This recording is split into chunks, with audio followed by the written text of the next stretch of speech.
The thought that my mother-in-law won't be around for much longer is a comfort. I took some paid time off to spend a night away from the house where I live with my in-laws to attend my youngest brother's wedding. As I packed my overnight bag, my mother-in-law's voice called out after me, "Why don't you just never come back? And while you're at it, why don't you get a divorce and leave?" I smiled subtly, accepting her malice, and left the house without looking back. I paused to say goodbye to our house before going too far. I appreciated everything it had done for me despite my mother-in-law's lack of attention. Carrying a somewhat large bag, I hurried to the location where my dear family awaited. The hotel would be my home for 3 days and 2 nights, and my mother-in-law had no idea I wouldn't be returning. What happens next is still a secret. I'm Selena Jason, a 48-year-old part-time employee, balancing the management of our hectic home with my office work. Dean and I have been married for over 30 years. Despite our arranged marriage, we get along well and share similar values. The only challenge in our relationship is Dean's career as a sailor, which often keeps him away for over a year at a time. We are blessed with a son, and our connection remains strong. Until recently, we lived with my in-laws, primarily caring for Dean's grandmother. I managed her care almost entirely on my own, paying a caretaker during the day. This arrangement continued until her passing. Tears filled my eyes as Dean expressed his gratitude for the attention I gave her. She spent her last years surrounded by great-grandchildren and received excellent care. Though Dean's profession keeps him away, I'm proud of his significant contributions to American logistics. After her grandmother's death, my mother-in-law's behavior changed drastically. She once tried to be kind to me while pushing all the caregiving duties onto me, but once I stopped, she began to completely disregard me. She would exclude me from outings and intentionally bump into me within the home. Her blatant hostility was unsettling. During one of Dean's absences, my son Russell mentioned, "Grandma's saying nasty things again." When Russell was only 4 or 5, my mother-in-law made up stories to convince him that my father hated me and that I was cheating on Dean, which she claimed was why Dean didn't come home. Discovering these falsehoods left me astounded. I was diligently doing domestic tasks and working hard every day, not cheating. Dean's absences were due to his job, not my actions. Convincing a child of such lies was absurd. I focused on calming a worried Russell rather than dwelling on her words. I was relieved when Dean returned and reprimanded her for her behavior.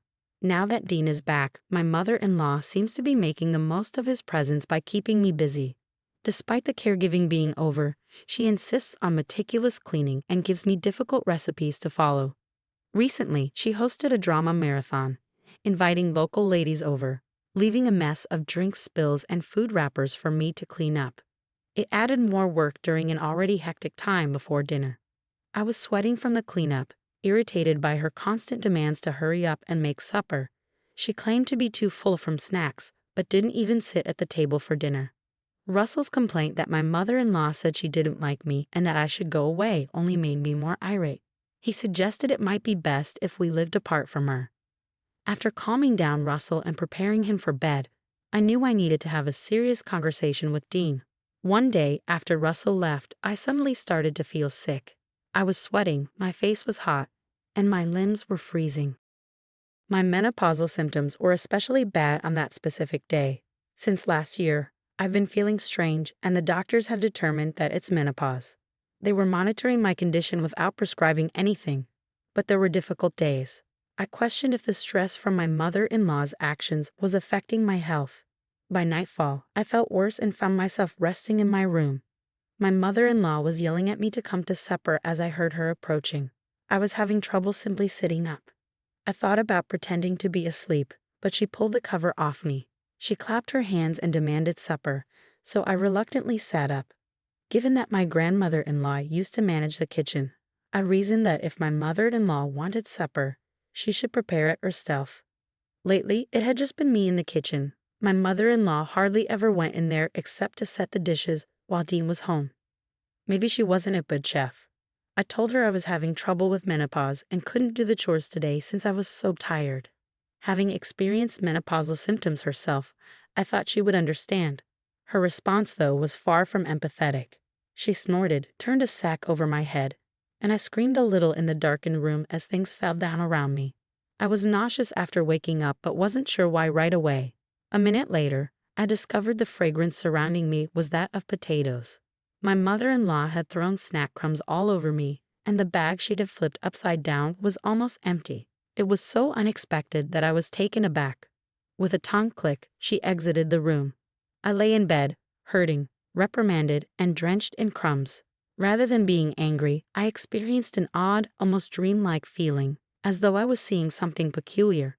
My patience was beginning to wear thin. I took a paid leave of absence from work about 6 months later to prepare for a trip to my younger brother's wedding. After living together for a few years, he was finally getting married to his girlfriend. Their house is in New York, so I made reservations for a 3-day, 2-night stay at a hotel. Despite my brother's offer to pay, I chose to handle the hotel expenses myself since I wanted to set my own hours. Although it was a modest ceremony with just relatives, I was looking forward to attending because it was a rare opportunity for everyone to be together. I planned a week's worth of meals ahead of time, figuring no one else would be cooking during my vacation. I told my in-laws about the meals I had made and put in the fridge the evening before I left. During supper, my mother-in-law appeared unhappy, but my father-in-law praised me. "What's the deal with all the fuss? It's your brother's wedding. Why even attend? Isn't this simply a remarriage? Probably nothing noteworthy," she scowled, more than just a stare. My father-in-law gave her a look. "Actually, both my brother and his partner are getting married for the first time," I corrected her. My mother-in-law seemed to be misinterpreting the situation as she laughed crudely. "A first marriage at 40 must indicate a personal issue with him. Even though your brother is young, why is he getting married in style?" "Insolent," she said. It seemed she had either forgotten my family structure or was mistaking my brother for someone else. In reality, I have 3 brothers, and my youngest brother is still very young. Considering we are separated by 14 years, my youngest brother, who is in his early 30s, is marrying a woman in her 20s. My mother-in-law was insulted by the correction when I told her this. Her next statement was even more snide, comparing the age difference between a parent and child to that of a girlfriend in her 20s. It surprised me that she wouldn't listen. My father-in-law cleared his throat as if he realized what had happened. "She's not just 20, she's in her 20s, I attempted to explain. Their ages barely differ by 4 or 5 years. That seems sensible, doesn't it?" She appeared rather reasonable when we chatted on a video conference. Lately, I wrapped up my conversation with my in-laws and got ready to head out. I made sure I had everything I needed in my bag and prepared a gorgeous attire for the wedding. From the living room, I could hear my mother-in-law speaking loudly and angrily to my father-in-law. Knowing it would be best to avoid any confrontation, I decided to leave the house as quickly as possible. Feeling a surge of anger, I rolled my somewhat overweight bag towards the front entrance. The following morning, I was briefly stopped by my mother-in-law's parting remarks. "Never come back, and why don't you just get a divorce?" "Yes, as you wish," I replied happily, sounding more composed than I had anticipated. I had long since reached my breaking point and felt more relieved than I realized. Dean had helped me prepare for this day. My mother-in-law laughed and munched on some snacks, seemingly oblivious to the circumstances. The amount of food she could consume first thing in the morning surprised me. I chose to walk to the station. As I turned to look back at the house before continuing, I thought I really owed this house a lot, except for my mother-in-law. For a very long time, Dean, Russell, my father-in-law, and my grandmother-in-law had made this house feel like home. I even felt like I owed the walls and roof. But I didn't remember ever needing my mother-in-law's assistance. I felt so silly for some reason. With somewhat excessive luggage, I hastened to meet my dear family. I was about to move into a new apartment and live alone after spending 3 days and 2 nights at a motel. I met Dean at the wedding location. He was the one we had invited, and when he saw me coming, he handed me a pen and an unsigned divorce document. We decided that signing it would be the last thing we did together as a couple. "Many thanks. Together. Let's complete it when we return to the hotel. I hope it's acceptable that I reserved a twin room," I added. "My brother's marriage today is a sad event but also represents a fresh start for us. We'll disclose the divorce later and not in front of everyone today." Dean and I exchanged a warm smile, both of us realizing the momentous step we were about to take.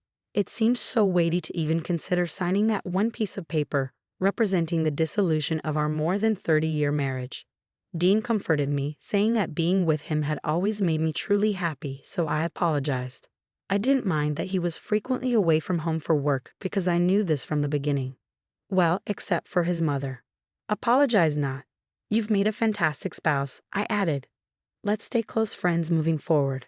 With all the affection I could muster, Dean clasped my hand in tears and thanked me once again, bringing tears to my eyes as well. I decided to blame my emotions on joy for my brother's wedding. Dean went back to his parents' house by himself the following day. He gave his in-laws an explanation of the circumstances, and at first, they were taken aback by the abrupt discussion of divorce. When they heard the whole tale, my father-in-law lost his temper. He yelled, frightening my mother-in-law. How dare you drive out someone who cared for my mother until the end?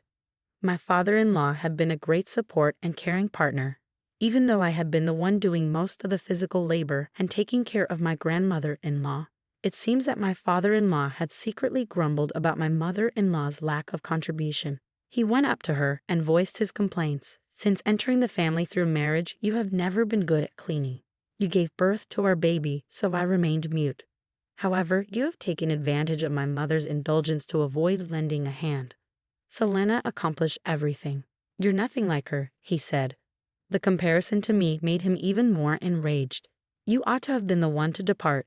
It is incomprehensible that we lost a devoted daughter-in-law like Selena who gave us so much. You have made no financial contribution at all. My mother-in-law's stance was undermined when money was brought up. Dean's pay covered all family costs, and she had never worked outside the home. Even though our family was wealthy, I continued to work because I enjoyed it. My income supported the family by paying for theater tickets, vacations, and special occasion fine meals. These actions were investments in getting me some alone time. Dean, it's not too late. Seeing the seriousness of the situation, my father-in-law at last advised, go apologize and ask Selena to marry you again. Despite her distress and desperation, my mother-in-law was powerless to avert the fallout from her actions. This is the home I constructed, my father-in-law furiously said. You need to leave, and he started to evict her. In a fit of rage, my mother-in-law screamed and scratched at her tangled hair. Observers found her conduct strange and disturbing. No, I'm not going anywhere. I refuse to be divorced at this age. How am I meant to live alone? She said. My father-in-law was physically stronger than her, so he ultimately succeeded in dragging her out of the house despite her struggle. He forcefully closed and locked the door, leaving her to sob loudly, clutching it. The neighbors were frightened by the disturbance and phoned the police. When the police came, my father-in-law opened the door, but his rage lingered for several days. The atmosphere in the house was tense. My father-in-law and mother-in-law avoided one another and even ran away when they saw each other in the same room. It was as though they were living apart. My father-in-law called a family gathering after his distant daughter was put in an unsustainable circumstance. He said, I'm going to divorce her, but his daughter objected, expressing compassion for my mother-in-law, which made things more difficult to talk about. Dean described the abuse I was subjected to, including the way my mother-in-law had deceived our kid to incite him against me. He talked about my menopausal pain and showed emails from our kid as proof. Having seen it all, my father-in-law voiced his dissatisfaction, saying my mother-in-law had disobeyed his advice to halt her actions and apologize. Dean also brought up how I handled home duties and my grandmother-in-law's care, asking his sister what she would think if her own mother-in-law had acted in the same way. She remained mute when asked which side she would support. Enraged, my mother-in-law bemoaned that her daughter had betrayed her and claimed to have betrayed herself. Her sardonic honesty amused me since, as I discovered, our grandmother was the one who raised us most of the time, something I had always worried about in our family. Mom used to spend a lot of time with her neighbors, chatting about her old days. His sister had looked at my mother-in-law with contempt after learning about the bullying. Ultimately, the only housewives who made a significant contribution were myself and my grandmother-in-law, whom I took care of until her death. Despite having 2 kids, my mother-in-law often shied away from cleaning and took pleasure in the advantages with little effort. Her status was undermined when the family ultimately discovered her pattern of carelessness. My mother-in-law halted her tirades, realized her situation, and started crying. Ultimately, compassion prevented a divorce, but my father-in-law is still considering it. I told my father-in-law that I would want to meet with him when I heard this. After I left, Dean told me about these incidents. He said, Dad should have supported Selena from the beginning if he was going to get so upset now. However, I wasn't present, so what could I say? Sipping his steaming coffee, Dean moaned. We were in our beloved cafe, a spot we have loved since we were little. I selected a soft drink, something I hadn't had in a while, whereas Dean got a coffee. I grinned softly as I heard the specifics of my mother-in-law's shameful actions. Be kind to yourself. Your crucial work required you to be gone. You are relied upon by many, I said sincerely. It is wonderful that Dean, while being gone for years at a time, supports people via marine transportation in his capacity as a sailor. I apologize for this inconvenience, but that's why I've been putting up with it. You have my continued admiration and respect, yet I am unable to stay in your parents' household. At last I said what had been on my mind for a very long time. Though he seemed a little dejected, Dean nodded in agreement. I was relieved that he did not blindly support his parents. I couldn't help but grin widely, and Dean gave me an obviously amazed look. Dean later said that he believed my smile was brighter than it had ever been at that very time. Dean also seemed more endearing than ever to me. Dean assisted me in seeing his father the day following our cafe meeting. It was time for my last bit of retaliation. Dean's father was dressed more elegantly than usual when he showed up at the cafe. I briefly discussed the weather before getting right to the point. Dean told me that you're thinking about divorcing your wife. It's doable while you're still well. But after all this chaos, managing it on your own will be difficult. I'm willing to assist with your latter years of care if you do decide to split. This obviously thrilled his father. Dean could spend a lot of time at sea, and his sister resided far away. He had never been one to help out around the house with cooking, cleaning, or washing, so after seeing his mother through to the end, he would definitely be grateful for my assistance. He crossed his arms and scowled, saying, Of course I'll separate from her. No, hold on, perhaps getting a divorce would be better. I hoped my mother-in-law would be fully removed from the matter since she was quite likely to be removed. Her circumstances looked to be getting worse. If I were to suddenly pass away, she'd probably make a huge fuss, he thought. It's better to divorce her properly before that happens. Dean seemed to steel himself as his father talked with increasing determination. Once he makes up his mind, his father usually follows through on it, sometimes going a little too far, but that's just his personality. After years of cohabiting with him, I smiled and nodded in accord, knowing how to handle him. This kind of little prodding would probably get him to follow through. Dean laughed and saw what I was trying to do but didn't step in. He appeared to be much more irritated than I was by my mother-in-law's actions. Suddenly full of energy, his father sprang up to get the divorce papers. I chose to help him out of goodwill by introducing him to the attorney Dean, and I had consulted for our divorce. My mother-in-law was doomed to live a lonely existence after that day since my father-in-law aggressively pursued the divorce. After a week, I went back to my old house, which was now simply my ex-in-law's place. I went to get possessions that I had previously been unable to take. Even though I had removed most of the items, there were still clothing, books, sentimental mementos, drawings from my son's early years, bedding and furniture that I had paid for with my own money. I had gathered a lot of personal belongings in the residence over the years. I ended up seeing my mother-in-law for the last time on this visit. She was clearly in a panic, as her divorce had already been settled by that point. She knelt in front of me as I collected my possessions, her face pale, and she started apologizing. Margaret, I sincerely apologize. I ask you please, it was a joke. Kindly return and convince your spouse, she pleaded. I ignored my mother-in-law's pleadings and kept packing. She got to her feet quickly, insulting me and going back to her old ways, furious at my lack of interest. How can you disregard me when I'm acting so modestly? Since being a member of this family, you have only caused problems. Simply depart and pass away by yourself, she screamed. He barked and spat at me after hurling a string of less complex, unrepeatable slurs. I ignored her again and concentrated on putting my belongings in a cardboard box.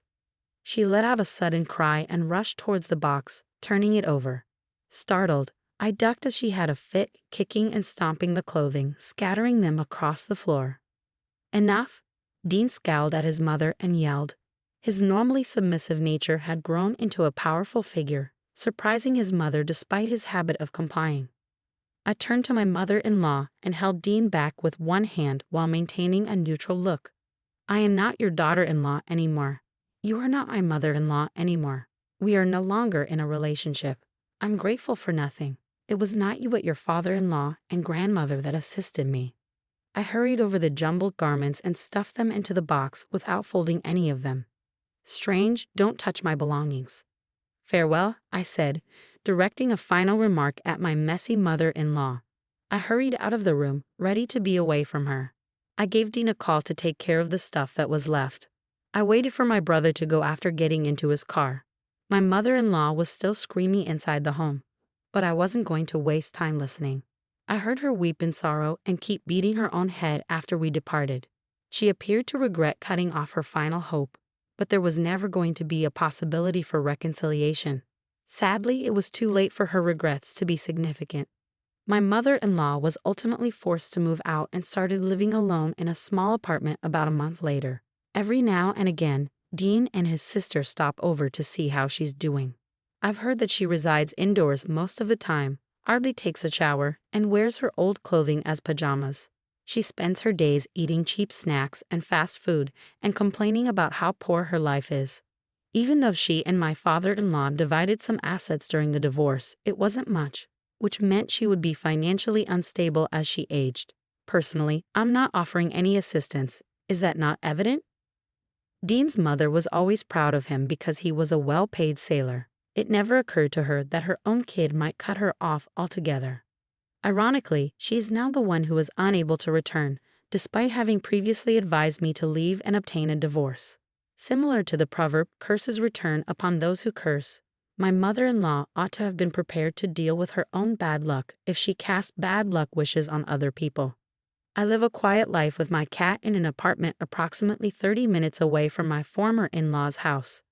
5 years after the divorce, I chose this location since it would make my commute to work easier. The rental is a nice property with plenty of sunlight and is pet-friendly.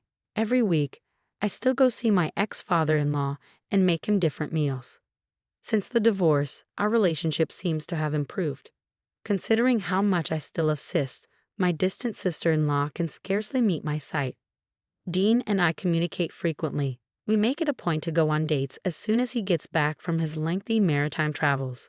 It's like opening a fresh chapter. Though we are relatively new to this, we like going to movies and museums, and our relationship seems new and exciting. We find it quite delightful to talk and communicate for hours on end. On his days off, Russell comes over to visit and makes jokes about our fake divorce, joking, "You two just went back to being lovers, didn't you?" However, the fact is that Dean and I never had a romantic relationship in the first place. Our marriage was planned. We seem to be developing a love relationship for the first time right now. We even have a cover agreement that says we will remarry if we are ever totally free from his mother, whether she dies, moves in with his sister, or enters a facility. Dean proposes that this would be the point at which his mother would no longer require welfare checks. Talks have already started on whether his sister and her husband would put her in a facility or begin living with her. Our get-together could not be too far off. It seems a little awkward to discuss, but after more than 30 years together, and as we approach our 50s, I'm excited about the possibility of falling in love with Dean, for whom I've always had a great deal of affection.